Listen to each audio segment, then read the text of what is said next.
Hi అండి, ఈరోజు మనం పుదీనా రైస్ చేసుకుందాం. పుదీనా రైస్లోకి ఆనియన్, పచ్చిమిరపకాయలు, జీడిపప్పు అండి. ఇప్పుడు మనం పుదీనా, కొత్తిమీర కడిగేసి మిక్సీ పట్టుకోవాలి. ఇప్పుడు కొత్తిమీర కడిగేసేసుకుంటున్నాం. ఇప్పుడు మనం మిక్సీ పట్టుకోవాలి. దీంట్లోనే ఉల్లిపాయ ముక్కలు, పచ్చిమిరపకాయలు ఇది కొంచెం గోల్డెన్ కలర్ వచ్చేంత వరకు వేయించుకోండి. ఇప్పుడు మనం జీడిపప్పు వేసుకోవాలి.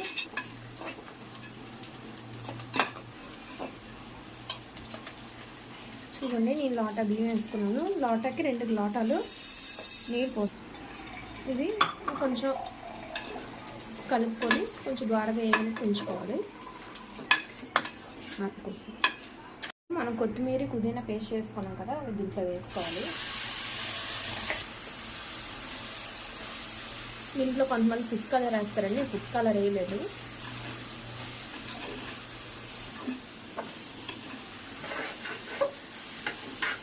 ఇప్పుడు మనం గ్లాస్కి 1 లోటాకి 2 లోటాలు నీళ్ళు అన్నాం కదా, ఇప్పుడు దీనికి పుదీనా రైస్ వేసాం కదండి, పుదీనా దీంట్లో కలిపి మళ్ళీ నీళ్ళు వేస్తున్నాను.